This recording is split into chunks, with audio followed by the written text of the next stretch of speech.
Morning, folks. My colleague Samuel Kinirons and myself will talk today about lithics within historic periods.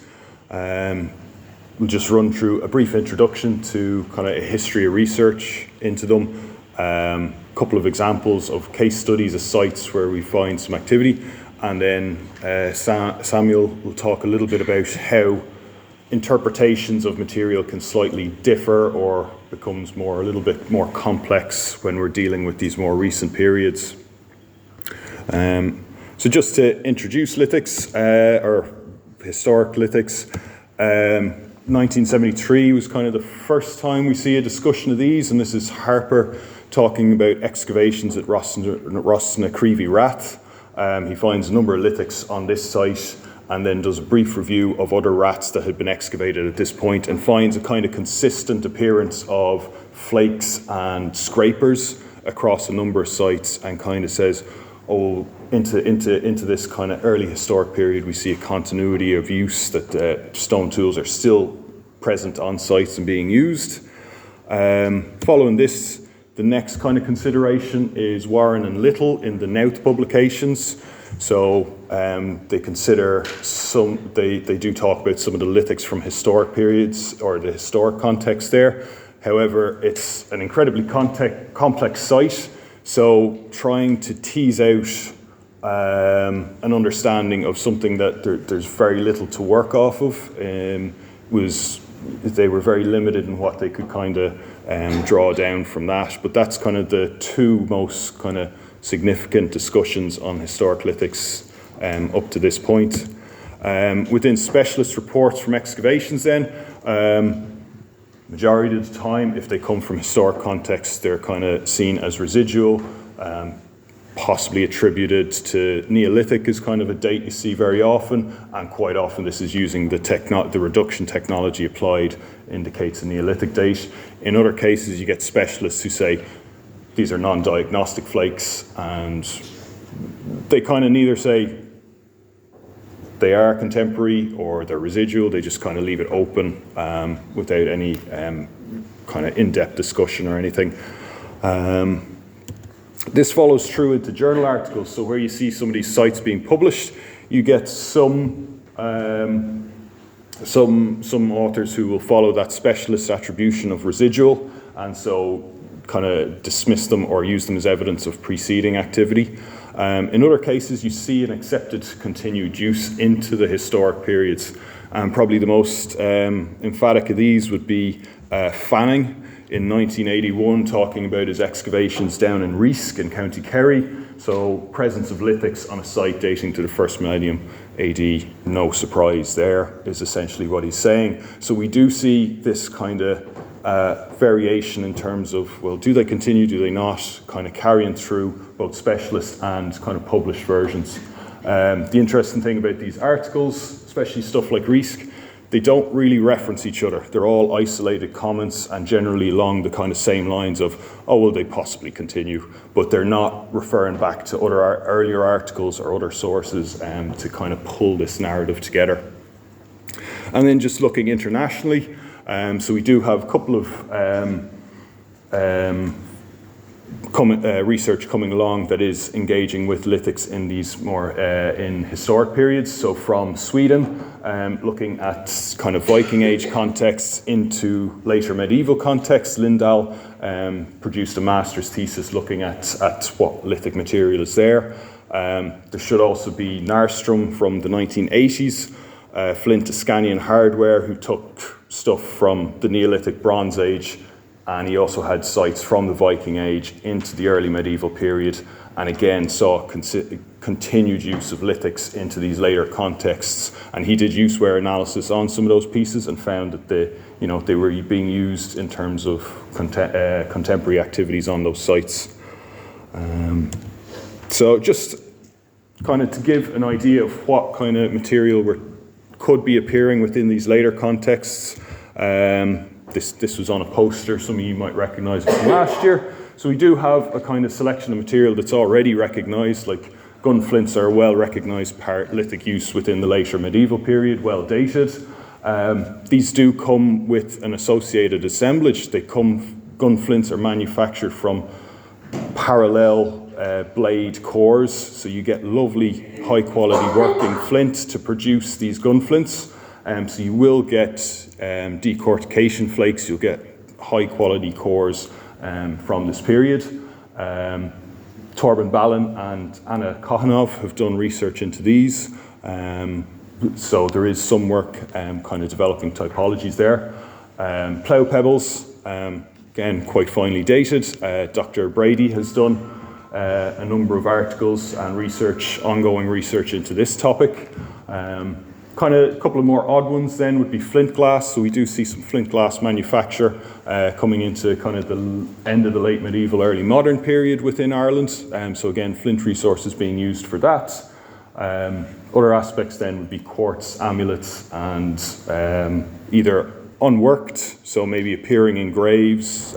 Early medieval graves would contain pieces of quartz. And then coming into kind of the late medieval, you do have examples where this quartz crystal has been worked into very nice kind of appearing pieces. And then kind of elements which we'll move on to now in terms of some of our case studies would be stuff that, again, be more familiar with in terms of lithic assemblages. So fire flints or strikolites, depending on your terminology, have continued use. They're associated with Viking Age contexts, coming into later medieval and even in continuing use today. And then also we have kind of a few sites that would give us flakes, scrapers and borers. So again, stuff that we might be more commonly associate with prehistoric contexts, Bronze Age, Neolithic associations there, but also continuing into those later medieval contexts or early medieval and later medieval contexts. So just to go through a few case studies, that will bring us into Samuel's discussion of material then. So one site where we found, or where there was found lithics within graves is the site of Ranelagh in Roscommon. So this is a multi-phase enclosure excavated by IAC. The earliest kind of activity on the site was Middle Late Bronze Age Gullian post hole in the purple rectangle up above. However, the principal activity was Iron Age, early medieval, with the enclosures and as well the graveyard, which is of interest here. So there was 557 articulated burials. In 28 of these, there was lithics present, and this amounted to 32 pieces in total. Mainly flakes and fragments, so non-diagnostic material. You're just getting small flakes, small fragments. Nothing there really there's no typology there to tell us this is Neolithic or Bronze Age. Within the third most frequent grave good. And then within the report, the interpretation was these were residual.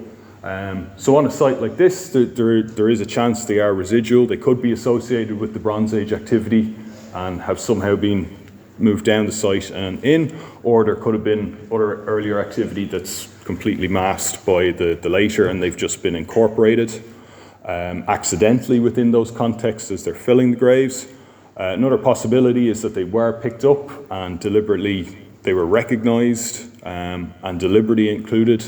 However, the other possibility is that they were produced and made at the same time as the people living on the site in that period, and were deliberately included then at burial. Our next site jumps over to Cumwhitton in England. So this is a small graveyard excavated by Oxford Archaeology North. Mainly consists of undated features, so some ditches and pits out kind of in the broader area of the site. What kind of attracted the attention was the discovery of some Viking Age graves, which were dated to kind of 800 to 1000 AD. So there were 6 burials in total. 3 had lithics present in them, 8 lithics in total. Again, flakes and fragments, so very similar kind of corpus of material as to what was in Ranelagh. In this case, 2 were interpreted as possible fire flints or strikolites, where they had some crude retouch on them. So here there's an association of those Viking Age. They were utilised by the Vikings in terms of fire starting. And there was also the suggestion was that the flakes they were using were actually Neolithic in date, and that those Viking occupants had found them and just used them as strikolites. They hadn't actually made the flakes themselves.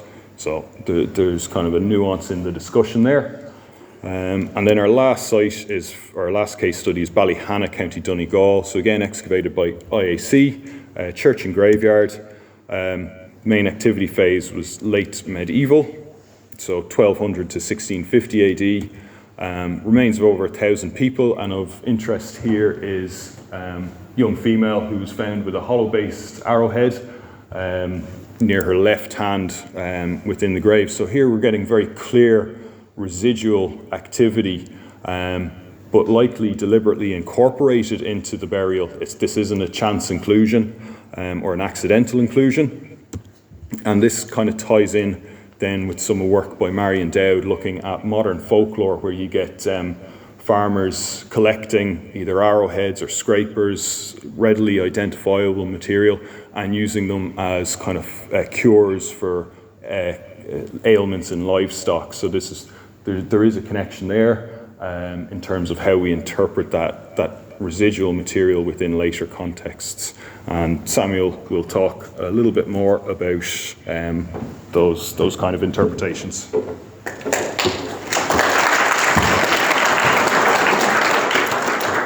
Thanks, Cian. Whoops, what have I done? Okay, we're good. So yeah, I'm just going to kind of follow on from what Cian was saying there about these kind of lithics that would turn up in medieval graves. My research is primarily Viking Age burials, so I'm going to be looking at Irish Viking Age burials, but also burials in Britain and Scandinavia as well, and kind of teasing out what we think these lithics turning up in these graves means to the people that are placing them in graves. So I think one of the important things that Cian touched on is sometimes you get these like clearly prehistoric artifacts occurring in these graves. And I think it's important to contextualize this and highlight the fact that this isn't just arrowheads and pieces of flint. You also get this with other artifacts. So up here we have a Bronze Age halberd from Bride Street in Dublin, which has interestingly been bent in a way that's quite reminiscent of how the Viking age burials often treat their swords, and their weaponry are often bent in this kind of ritualized way. And this comes up in a Viking grave from early Viking Age Dublin.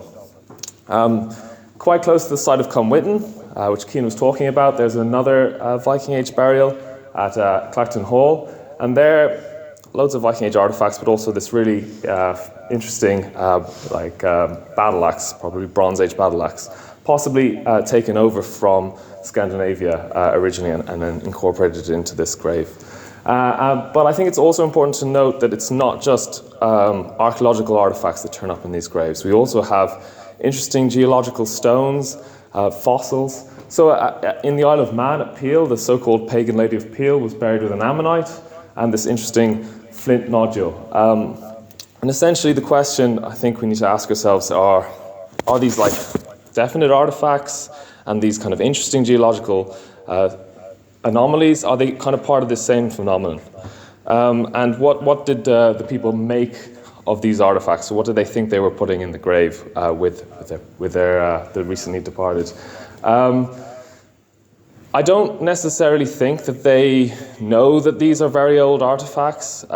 It's hard to know that for certain, but there's a kind of broader, as Cian touched on, a broader kind of tradition across much of Western Europe that interesting stones are in some kind of way otherworldly and supernatural. Here in Ireland, we obviously associate them with the Sidhe and the fairy darts, but in Scandinavia, there's this kind of tradition of thunderstones that fall out of the sky during like lightning strikes, and that they themselves have these kind of magical properties and are able to like cure people and animals.